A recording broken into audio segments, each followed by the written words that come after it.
A dinâmica de transformação da geografia das indústrias. Galera, preciso te contar uma coisa. Indústria cai muito no Enem. Indústria e urbanização estão no top 5 do Enem.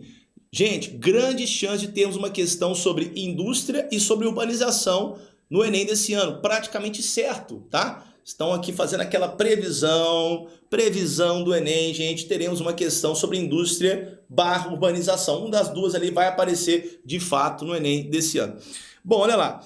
A dinâmica de transformação da geografia das indústrias descrita expõe a complementaridade entre a dispersão espacial e... Gente, o que significa essa palavra complementaridade? Ou seja, um processo completa o outro, tá? Então, ele te deu uma parte, ele falou assim, ó, a dispersão espacial e...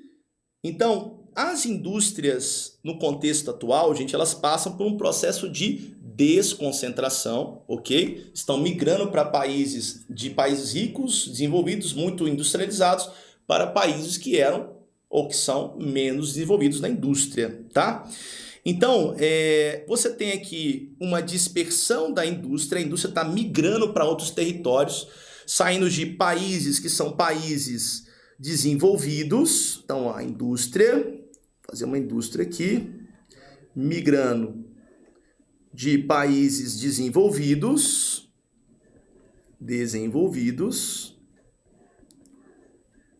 muito bem, para países menos desenvolvidos. Então, vamos colocar aqui. Então, países menos desenvolvidos, tá?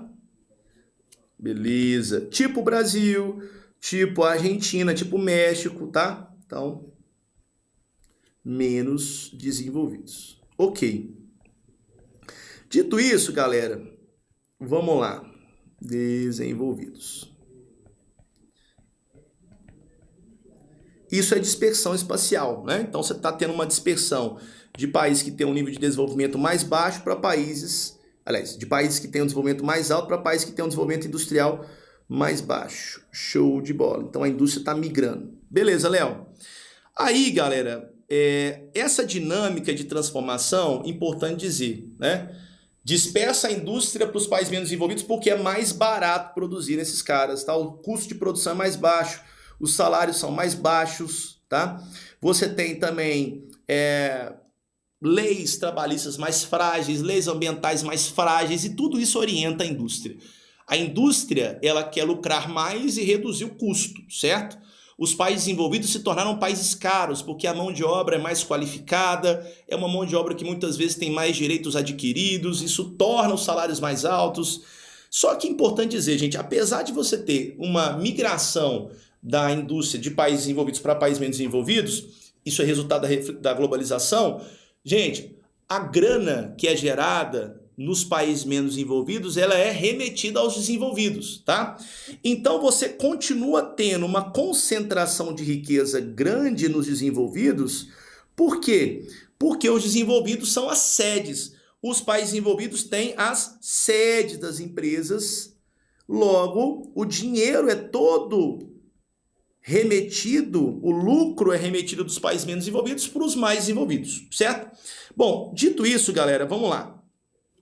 Vamos para o texto. A reestruturação global da indústria, condicionada pelas estratégias de gestão global, de cadeia de valor, de grandes grupos transacionais. Gente, transacional são empresas que estão além do seu território, tá? São empresas grandes, também chamadas de multinacionais, que estão fora do seu território de origem. Promoveu um forte deslocamento do processo produtivo, que é isso que eu acabei de escrever para vocês, até mesmo de plantas industriais inteiras. E redirecionou os fluxos de produção e de investimento. Redirecionou, mandou para outro lugar. Entretanto, o aumento da participação dos países em desenvolvimento no produto global deu-se de forma bastante assimétrica, quando se compara o dinamismo dos países do leste asiático com os demais países, sobretudo os latino-americanos, no período de 1980 a 2000. Gente, o que a questão está dizendo é o seguinte, olha, você tem uma condição desigual nessa distribuição e produção de riqueza, porque os países menos desenvolvidos continuam produzindo, mas a riqueza não fica com eles, ela é remetida para os países desenvolvidos, tá bom? Então, olha só, a dinâmica que está sendo descrita expõe uma complementariedade entre dispersão espacial e autonomia tecnológica, gente, os países menos desenvolvidos são autônomos em termos de tecnologia? Não, não são autônomos, eles são dependentes em termos de tecnologia. Crise de abastecimento, será que existe uma complementariedade, crise de abastecimento? Será que é por isso que as indústrias começaram a migrar para os países menos desenvolvidos? Não, pelo contrário, né? Essas indústrias buscaram menores custos de produção e isso fez com que a produtividade, os ganhos produtivos aumentassem, tá? Então, pelo contrário, não há uma crise, há um aumento da produção. Letra C, descentralização política. Galera, é uma questão política quando, sei lá, uma grande empresa, tipo uma Coca-Cola, uma grande empresa, uma montadora de automóveis, europeia, estadunidense, abre filiais na Ásia, no Brasil, na Argentina, ela está descentralizando a política. A política tem a ver com o governo, tem a ver com o Estado, não é uma questão política, é uma questão econômica. Gente, é uma concentração econômica? Sim. Peraí, Léo, eu não entendi, mas o processo não é de desconcentração industrial? É. Mas quem continua concentrando a riqueza? Me conta aqui, vem cá, me conta aqui. Quem concentra a riqueza? Os países desenvolvidos. Então, galera, por isso o gabarito letra D de dado. Olha a letra E, compartilhamento de lucros. Ô, Léo, compartilhar é dividir os lucros entre os desenvolvidos e os menos desenvolvidos, certo? Mas o lucro ele é remetido para os países desenvolvidos. Então não há um compartilhamento, mas sim remessas de lucro de países menos desenvolvidos para os mais desenvolvidos, tá bom?